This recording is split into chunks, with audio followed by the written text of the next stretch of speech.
It is Saturday, October 5th, 2019, and this is the Pro and the Con Show. I'm your host, Michael James Ott. Welcome to the show. Trying to encourage us all to be better citizens, to be open to understanding opposing views for sure. Also, in today's show, I was listening and actually watched on CBS earlier today, and I think it was a regional segment here where they had Mike Lindell, who's the My Pillow guy, and he's based out of Minnesota. And he is organizing a rally for President Trump. And it occurred to me that I hadn't done a show on some amount of time about Mr. Trump and the fact that he is a con man. Now, you can be all right with that. In fact, you may say that that enables him to be, if you trust him to act in the best interests of the country, then he can con the other country's leaders. And perhaps you think that that's, a great thing for the President of the United States, a capability for them to have. But the reality is that he is a con man. And so just wanted to talk about that a little bit. So there's a fellow, Frank Abagnale, and he's famous from both the book and the movie Catch Me If You Can. Now, this fellow defrauded, I don't know how many millions of dollars over the years, and he posed as all kinds of different professionals, airline pilots and doctors and so on. And so he is. There's a short article here in the Reader's Digest where he is talking about the attributes of a con man, and when I go through these very quickly, you're going to say, oh, that's Donald Trump, that's Donald Trump, that's Donald Trump, that's Donald Trump, because that's Donald Trump. He has been a con man his entire life. He learned early on that he had the gift, if you will, of gaining the confidence of strangers. And in fact, according to Mr. Abagnale, one of the key traits of a con man is they're able to gain the confidence of strangers in seconds flat. So what do con artists do? Well, they target the vulnerable. So if you've been scammed, and most of us have in one point or another, it just means that you were vulnerable to something. And scam artists play to emotions. Okay, and Mr. Trump does this in spades. He plays to emotions continuously instead of the facts, and that's why I often talk about, let's say, focused on the who, the what, the where, the when, the facts. You end up being more susceptible to all types of cons when you are, for instance, have lost a job, or if you're afraid of losing a job. And so he has been playing this fear card the whole time. The immigrant's going to take your job, the Democratic Party is going to take your guns, and on and on and on. It just makes it easy for him to try to play upon your emotions. The lonely, the elderly, and the insecure, usually men, are notoriously easy targets. Mike Lindell. Okay, con artists get you talking a lot.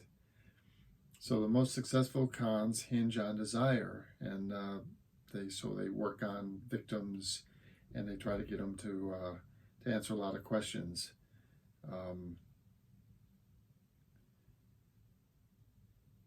Victims don't look for why the offer is a scam. They look for why the offer will make them money. They want to make sure they feel good about how they can make money.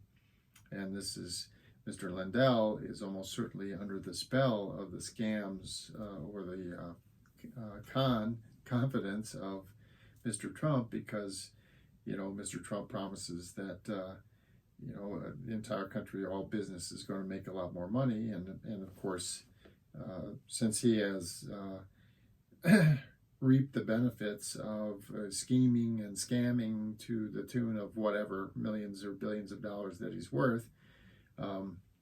Other businessmen like Mr. Lindell can be, easily scammed into believing that he will act in their best interests.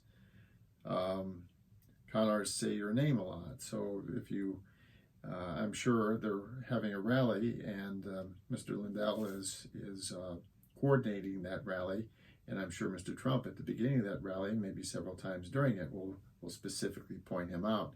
Mr. Lindell, Mr. Mike, and Mike, you great Mike, thanks, great Mr. Pillow Man,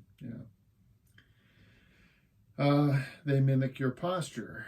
So you're going to see that Trump often mimics the posture of the people around him, because there's numerous studies that show that mirroring body language increases empathy. Or in other words, it causes people to believe that you're being empathetic because you're mirroring the body language of the people you're talking to.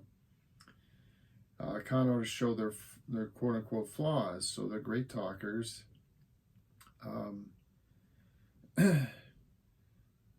A good con man puts his victim at ease by telling stories that reveal his own anxieties, faults, and desires. Well, Trump will get up there and he'll fabricate all kinds of stuff.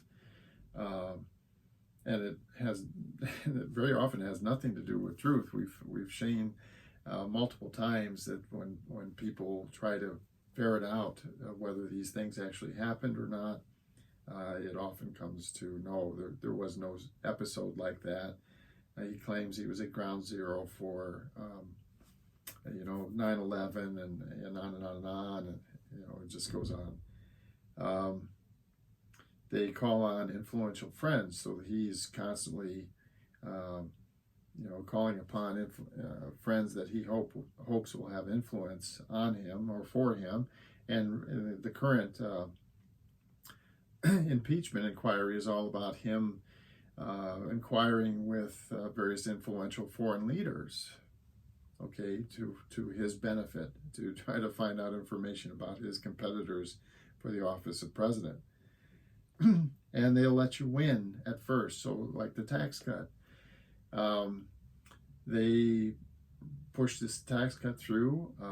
In the short term, it was a minor win for middle income and lower income families. They got modest breaks in their taxes, but the whole time, and it's true today, the big tax cut was for the most wealthy in America, including Mr. Trump, who is one of the most wealthy people in America.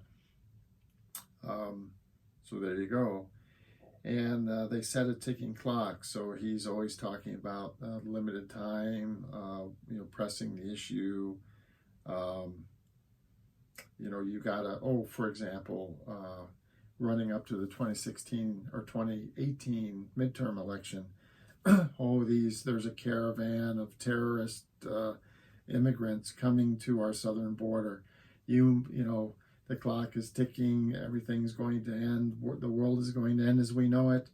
And then the election day occurs, and you don't hear another word from him about it, because it was all part of a scam. And they try to start slow, so they'll see if they can get you to say yes to small things, and then once they get you going, then they'll try to increase it more and more.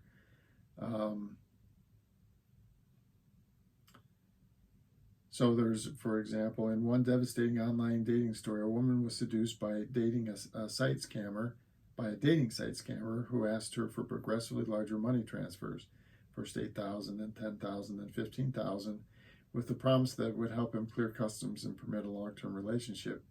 She ended up giving him more than $300,000 before the scam was exposed.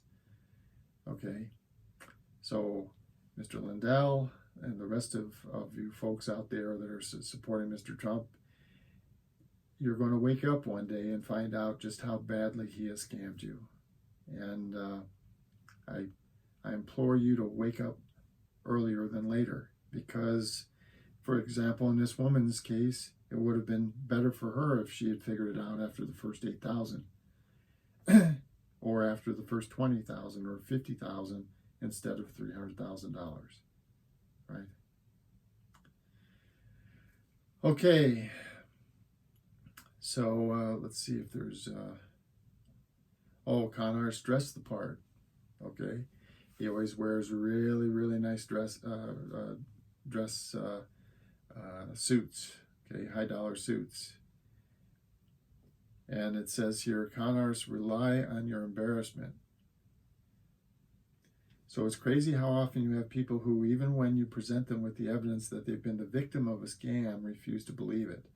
We often don't want to let other people know because we're embarrassed. Okay? Don't be embarrassed. Mr. Trump has had the benefit of Fox News and Breitbart News, which are two information channels that have been promoting his rhetoric as truth. He's had the benefit of a great deal of personal wealth and notoriety to cause people to want to believe in him. But the reality is he is a confidence man through and through. And so if you recognize this and you say, I want him as president because he'll act that way, he'll negotiate with foreign entities and make our country better. If you are going through that logically, and that's where you're at, great. But if you don't realize and don't appreciate that Donald Trump is one of the most prolific con men of all time, then please take a moment and think about the facts. Think about these attributes. And finally, con artists love this phrase. Oh, here's the greatest one. You and I are going to make a lot of money together. Okay? Mr. Trump said, we're going to win so much, you're going to get sick of winning. We're all going to be so wealthy. This is exactly it. When you hear that phrase or something like it, you and I are going to make so much money together, you and I are going to win so much, it's going to be unbelievable. The lights should be on, the alarm should be sounding, and you should be getting away from that person, that con man, as fast as you can. All right, so for Saturday, October 5th, 2019, this is Michael James Ott with the Pro and Con Show. Another show on Sunday, October 6th. Till then, bye for now.